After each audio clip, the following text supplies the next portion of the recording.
ಮಾಡಿಲ್ಲ ಕ್ಲಾಸ್ಗಳಿಲ್ಲ ಮುಗಿಸ್ಕೊಂಡು ಮಾಡ್ತೀನಿ.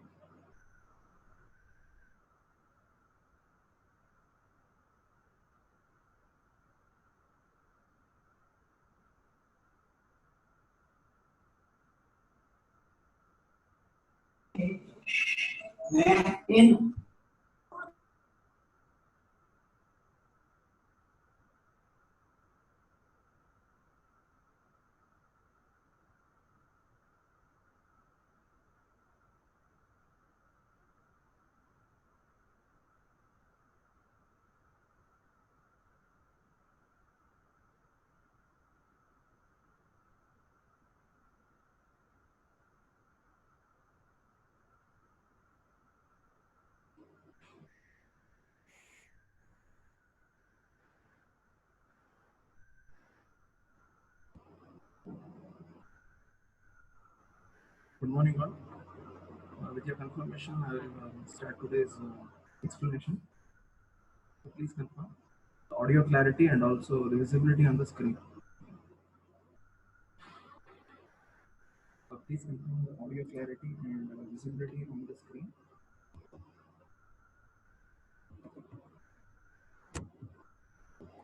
So the topic that is displayed is decision tree.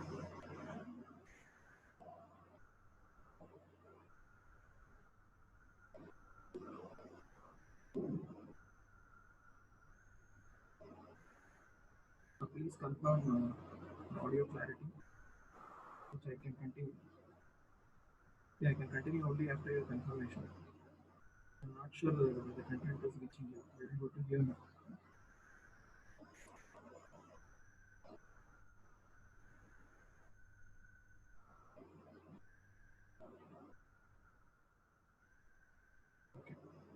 So we were discussing decision tree in the previous session. Before that, you need to understand why you need a decision tree. Okay? So many examples, many real-time applications, we understood we need a classifier. So what the classifier should do? Classifier should take the records from the database. That is what you can see here. So classifier will take the records from the database, and these records will be categorized into either of the classes. Okay, class A, class B, class C. So that is the responsibility of a classifier.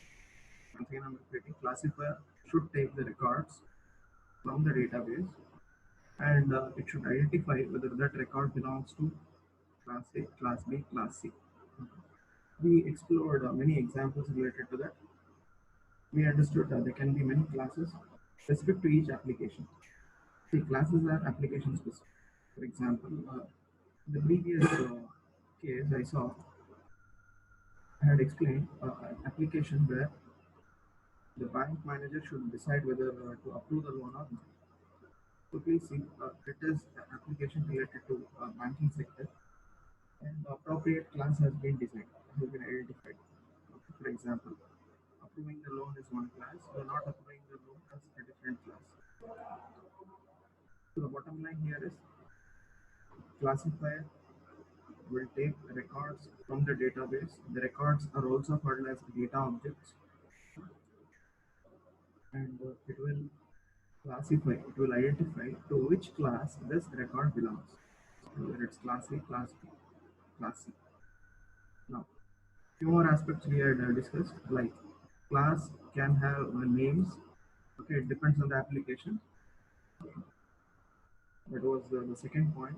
The third point was identifying the class and labeling the class.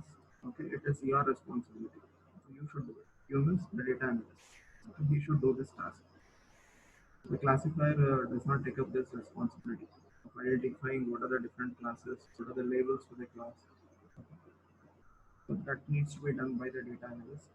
That was one more aspect we had explored. Next thing we had seen was how a classifier works. So we understood a classifier needs to be trained based on what? Features or attributes. Now, where you will find these features or attributes? So you are aware of the database systems. Each and every record is treated as a data object, and each data object will have few characteristics that we call as features or attributes. So this classifier will be trained based on the features. So we had also identified a term for it. We had called it as supervised classification. Since you are training the classifier, it is called as supervised classification. Now, how you will train the classifier? So we had seen the answer for this question.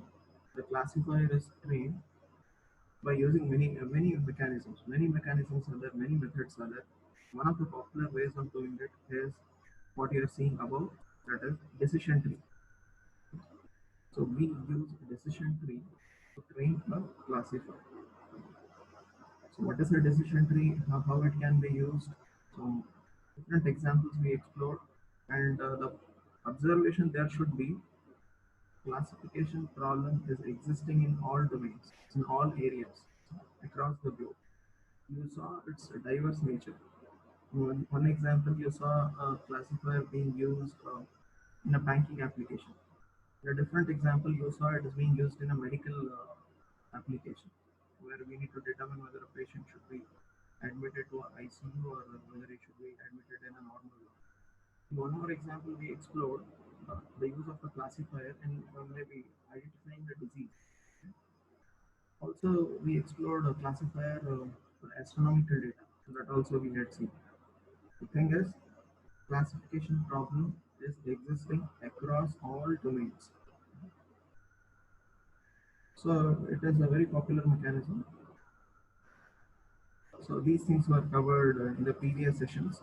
So since it was a long gap, okay, I felt revisiting it will be more appropriate before continuing. Um, we saw few definitions of a classifier. Many definitions were there, but among all the definitions, you could find one thing in common. What is it? Okay. Classifier will be sitting in between the input data or the records and the class. Okay. So towards the left hand side you have the input data. Towards the right hand side you have the classes. The classifier is sitting in between. That was the first point. Second point. The classifier has already been trained. Okay. So the record that you are giving is not a new situation for the classifier. Okay. The record has already been trained to identify to which class the record belongs. Okay.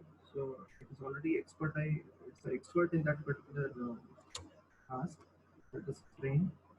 We had already seen that. Okay.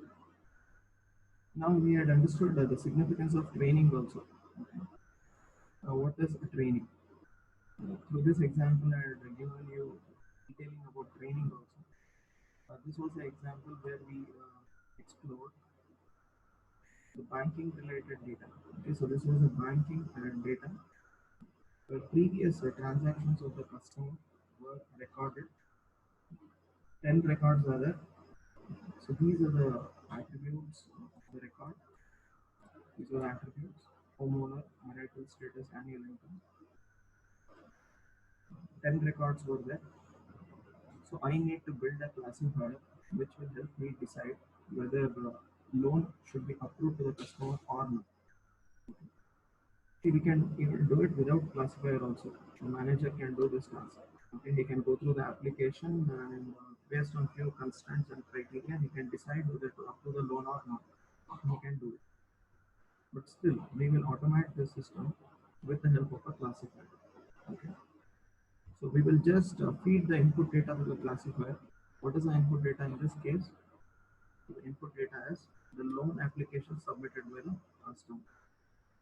So this loan application will be taken by the classifier and it will decide whether this loan application should go to class A or class B. Now what is class A?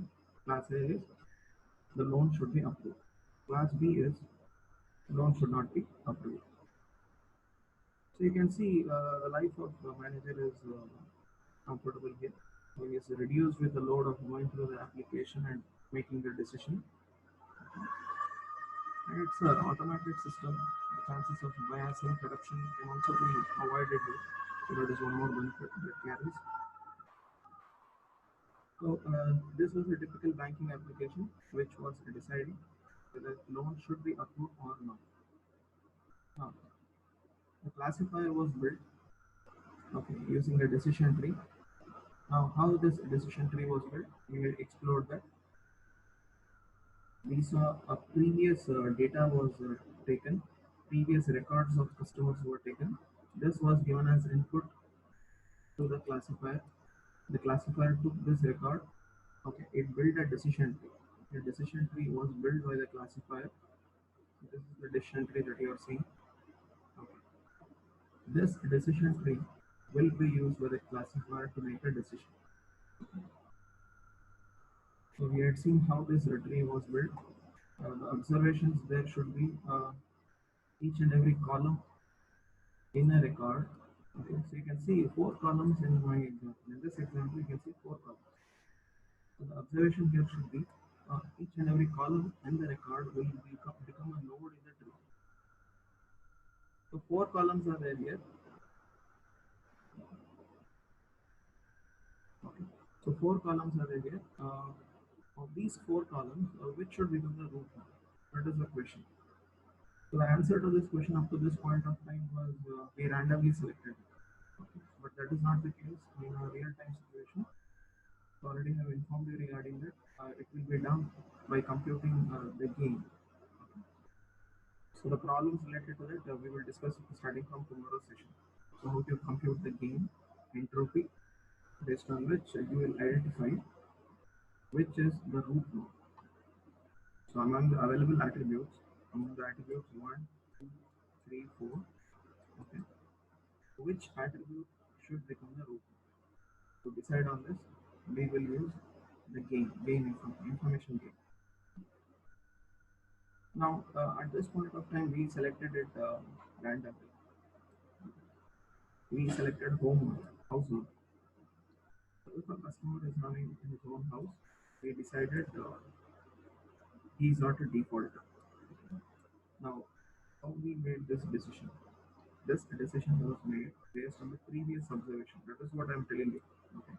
See, a classifier will be trained based on the historical data, previous data that is available. And in this case, it is the previous data for customers that was available. See, if you directly go to a leaf node, so no issue. But if there is a problem for you in reaching the leaf node, okay, if multiple answers are there, what are multiple answers here? For example, you can see if he is a house owner, he is not a defaulter. So no doubt in this.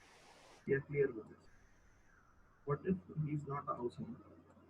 Can we directly reach over the leaf node? That is the question. So we found out we cannot reach the leaf node directly because he is not a house owner. Okay. He is not a house owner. In some cases, he is a defaulter. You can see here. In some cases, he is not a defaulter. Okay. So for one single question, that is, if he is not a house owner, okay, we are taking a transition into multiple classes. Sometimes we are going to know, sometimes we are going to test.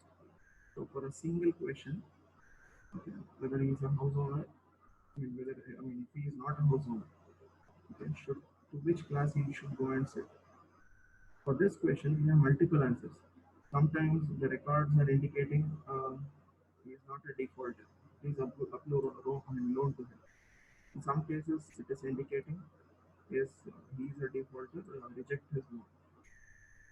So for one single question, if you have multiple answers here means multiple classes.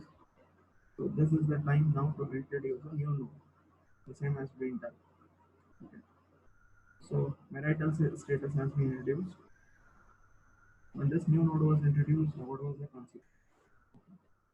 So we means the classifier observed that okay, if he is not a house owner, but if he is married, okay, if he is married, then he is not a defaulter. This was the observation. This was the observation by the classifier.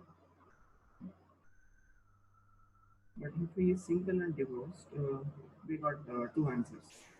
Sometimes they are defaulted, sometimes they are not.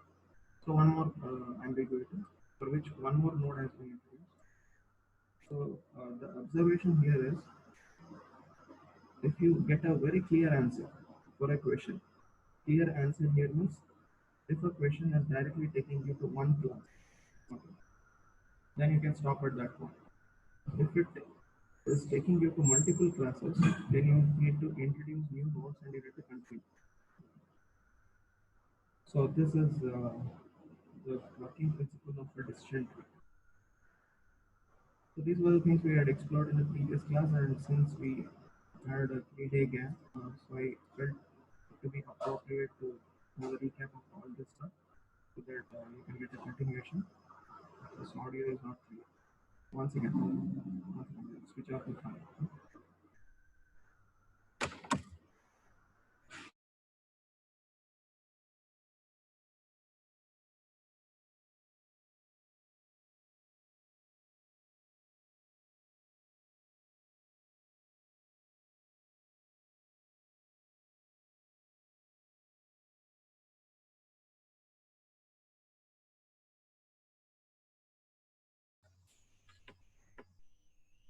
Okay, please confirm whether it is clear now.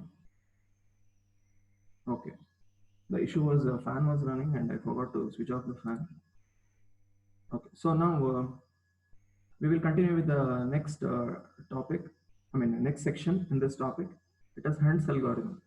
So if you remember, already I had given you a brief introduction of what is Hunt's algorithm in the previous discussion. Brief introduction in terms of how Hunt's algorithm will be used. Okay. So we understood Hunt's algorithm was the first algorithm to present you with the concept of decision tree.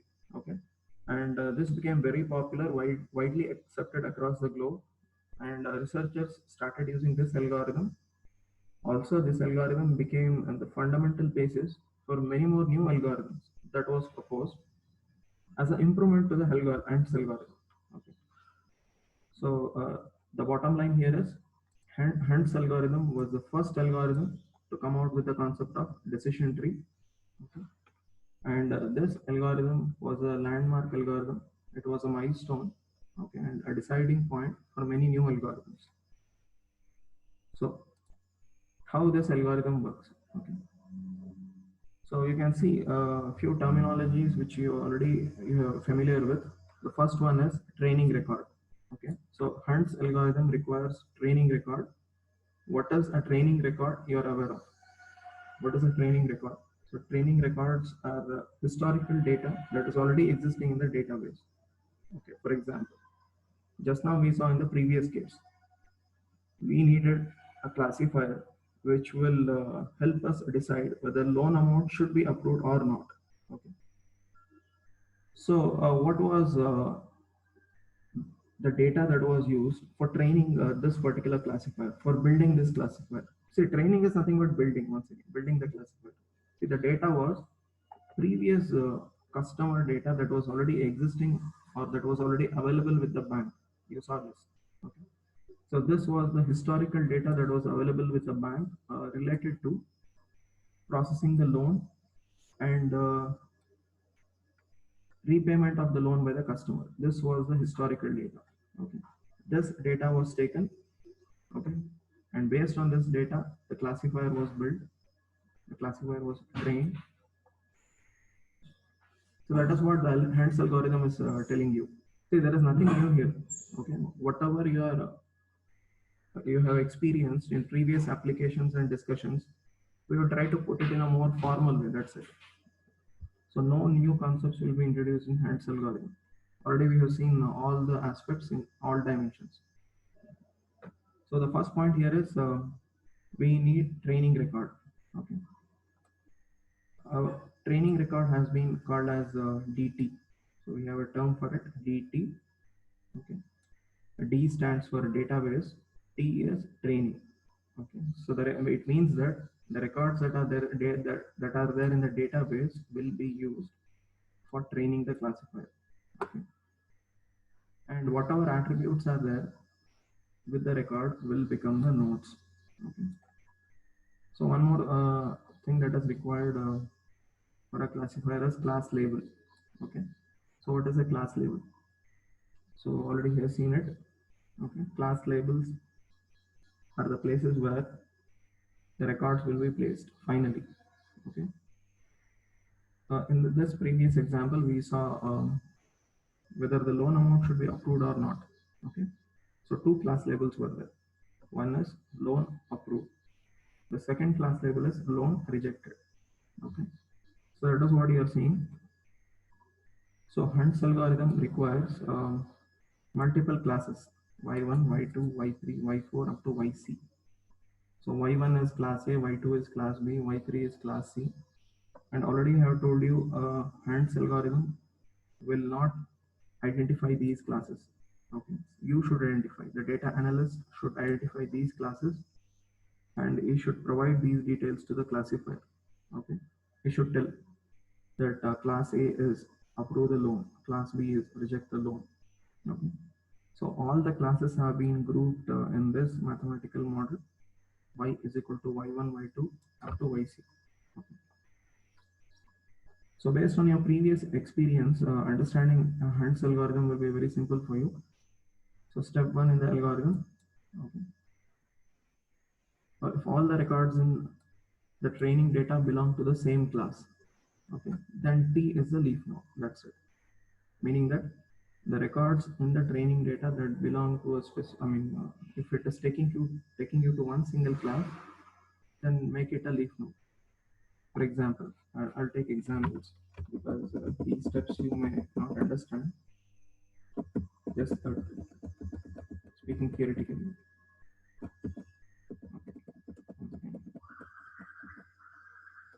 Okay, we will come back to this previous example. What was step one in Hunt's algorithm? Okay, so if specific records are taking you to one specific class, okay, then make it a leaf node. What is it?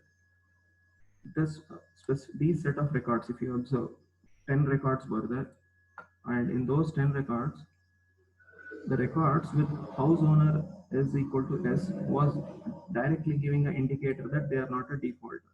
Okay, so all the records, okay, with the attribute house owner equal to S, okay, is taking you to the class defaulter is now, meaning that approve the loan to him. If defaulter is now means approve the loan, it will take you to that class. Okay. So meaning that if all the training records, okay, are talking about one thing in common, okay, then directly construct a leaf node. That is step one. Once again, I'm repeating. In my example, all the training records are indicating that if a customer is a house owner, he is not a defaulter. Okay, this was the observation that was made from the training data. Or to put it in other words, customers who own their house have not defaulted on the loan repayment, meaning that the classifier will decide to approve the loan for them. Now, why they are not defaulted? Meaning, maybe if they have their own house, means maybe they are financially stable and they can repay the loan amount. So you can even think in those terms. Okay. So that was step one in Hunt's algorithm. Okay. So if the records in DT take you to the same class, okay, then make it a leaf node. So in my example, all the records with house owner equal to S was taking me to a leaf node. So we constructed that. We made a leaf node there. Okay. That is what I have, whatever I told now just now in terms of that house owner, I have explained here. Okay. So DT is that records 1 to 10. That is a DT here. So Y is Y1, Y2, Y is approve the loan, not approve, or do not approve the loan. Okay. So that is based on defaulter. Defaulter is no, defaulter is yes. Okay, so that is what I have written here. So the general form that was discussed, I have put in the example. That's what I just now explained. Step one. Step two. What is step two in Hunt's algorithm? Okay.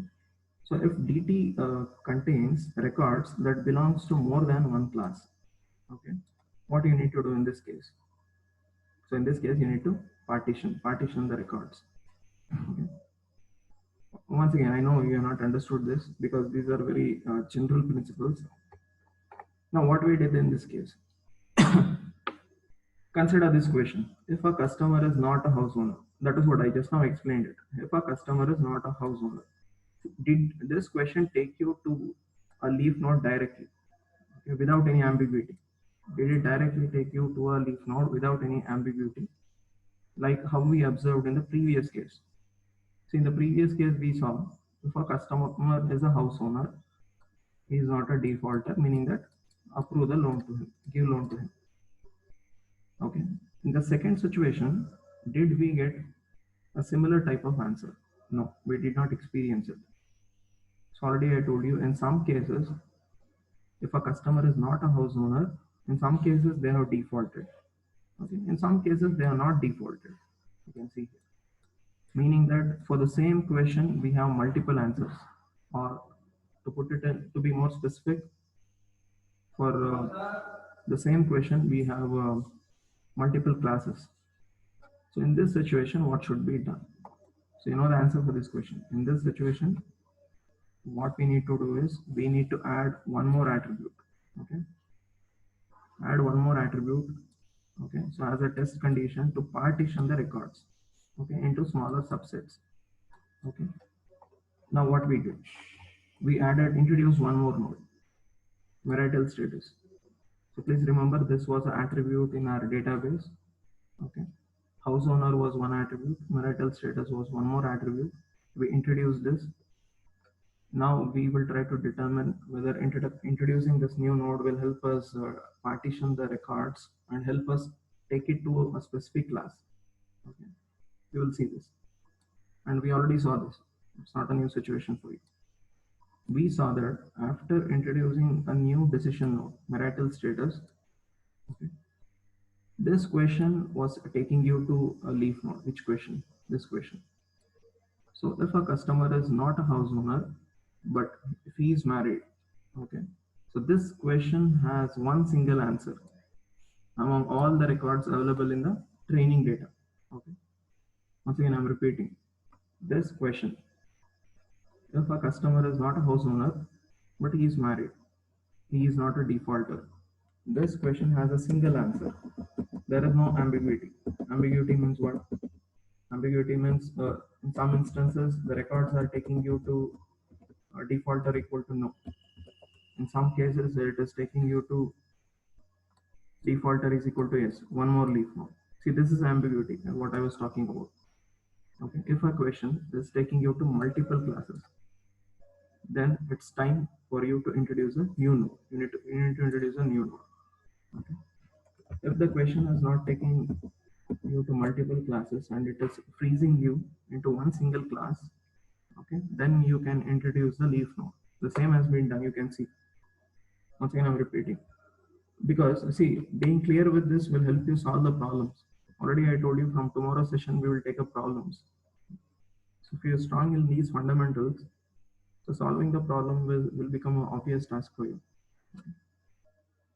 So for this question, all the records were pointing to one single class. For which question? If a customer is not a house owner, but he is married, okay, all the records in the training database was pointing to one single answer, that is, they are not defaulters. Okay. So as I told you, now it is the time to introduce a leaf node. Okay, so we have resolved this. Okay, we resolved this situation. But come to the next situation. We understood now if they are married, okay, no issues. Okay. Now they are disciplined enough to repay the loan. What if they are single and divorced? What is the situation? Okay, so to this question, to which question? If a customer is not a house owner, but he is single or a divorcee. Okay, we found multiple answers. What are the multiple answers we experienced? In some cases, we saw they are not defaulting. You can see here. In some cases, we saw they are defaulting. Once again, I'm repeating. For one single question, multiple answers are emerging. Okay. What was the question? If a customer is not a house owner, but he is not married, meaning that he is single, or he is a divorcee. This question is giving two answers. I mean, who's giving these answers? The historical data is giving these answers. In some cases, the records are telling They are not defaulted. In some cases, it is telling they have defaulted. Now, there is a situation here, and the answer for this situation is introducing new node. Okay. So already we saw in many cases when a question is having multiple answers, it is time for the algorithm to introduce a new node. What do you mean by introducing a new node? Introducing a new node means taking new attribute. Okay. So we took one more attribute as per the Hant's algorithm. See, that is what I told you. Hant's algorithm has nothing new to offer. Already you have seen it. Okay.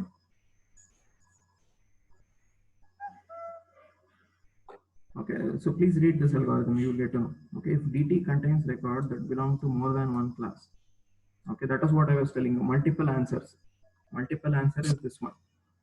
So records taking you to more than one class. Okay. In that case, introduce a new attribute. Okay. And partition the records. Partition the records into smaller subsets. Okay. The same has been done. So, in this situation, we have partitioned into two cases. Okay. So now, when you will stop the partitioning, when you will stop the splitting, see, you will stop the partitioning only after reaching a leaf node. Okay. One second. I just want to remove this. Okay. Now, when we stopped partitioning at this point, see, we had records with house owner is no and marital status is married. Okay. Did we partition those records further? No. Why did we did not partition it further? Because we encountered a leaf node. Okay. So all those records with these attributes, okay, will not be partitioned further. Now in this case, house owner is no, but marital status is single or divorcee. Okay. It was giving multiple answers. So we further partitioned it. Okay. How you have partitioned it? You introduced a new node. Okay. And we made a criteria here. So income less than 80K. He was not a defaulter. Greater than 80K, he is a defaulter. See, this is the partition the algorithm is talking about. Okay. So the same has been explained, you can see. So partition the record into smaller subsets. Next point is once again a continuation of the previous statement. So a child node is created for each outcome. So records in DT are distributed, okay, distributed to the children based on the outcome. So how it has been distributed? Okay, so please see here. You assume 5 records were matching this.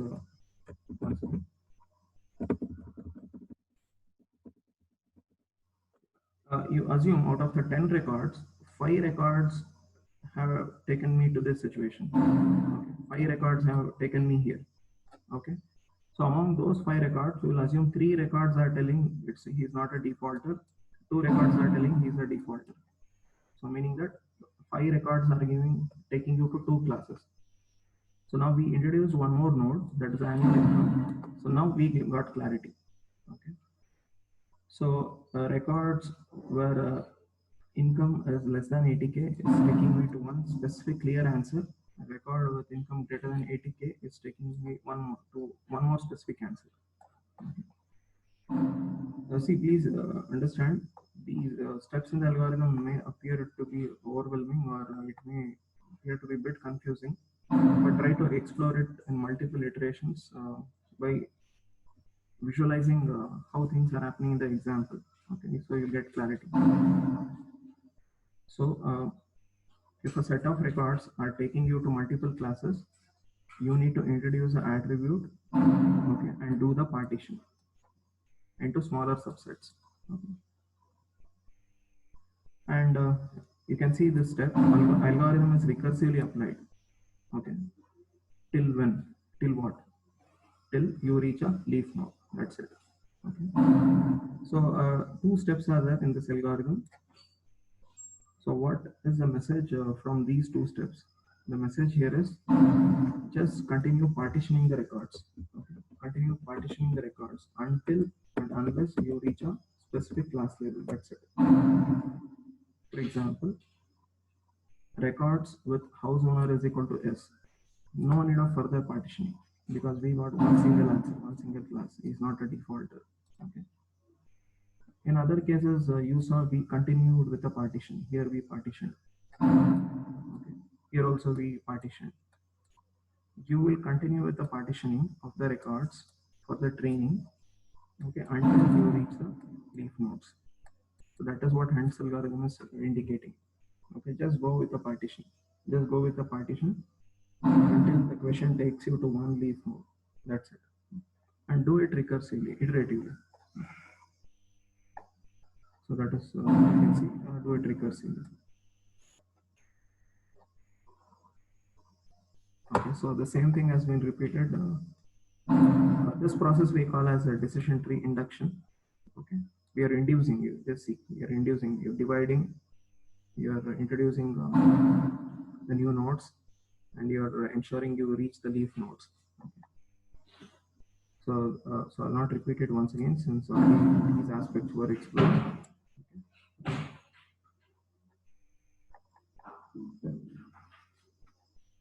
So what is the stopping criteria? That is what you can see. So it keeps on expanding until all the records go unset inside one single class. Okay. Okay, so that was the algorithm. So next section here in this topic is methods for expressing the attribute test conditions. Okay, so in decision tree, you saw the crucial aspect is the attributes, which will become the nodes. Okay, so these nodes are attributes. So how the test conditions or branches? See, test condition here means branches. So how you can have the branches for it? Okay, so that is the discussion under this section. So first is binary attribute. Okay, so what do you mean by binary? So you are aware of what is binary. Okay, two possible outcomes, 0 or 1. Okay, in similar lines, a node can have two possible outcomes. So this is my node n. So two outcomes, 0 or 1. Okay, so considering an example, you can see the body temperature node that we had used for classification of mammals. Okay, so was having two possible outcomes, warm-blooded, cold-blooded. So this attribute will be treated as a binary attribute. So the thing here is, if an attribute is giving you or taking you across two different branches in a decision tree, so it will be called as a binary attribute. Okay. Now, what is nominal? Okay, so nominal means multiple values, meaning that you can have more than two branches. It is also called as a multi-way split. Okay. We saw in the case of loan application, we saw a situation where marital status, this attribute or this node was giving you with taking you across three different branches: single, divorcee, married. Okay. So if you have more than two splits or branches, so it is a nominal attribute. So in this case, I can declare marital status to be a nominal attribute because it is giving you multiple splits, multiple branches. Multiple means what? More than two branches. Okay. Also, we saw we can do what is called as grouping with multi-way split. See, what if you have some 10 branches, 20 branches like this? It will be a bit confusing. Okay. So what we have a mechanism called as grouping. The same already we have done it in the loan application. You saw that. Married was one branch, but single and divorcee. Okay, so it was combined, grouped it. So a multi-way split can be combined. Okay. Once again, if it is taking you to, across common classes, you can combine it.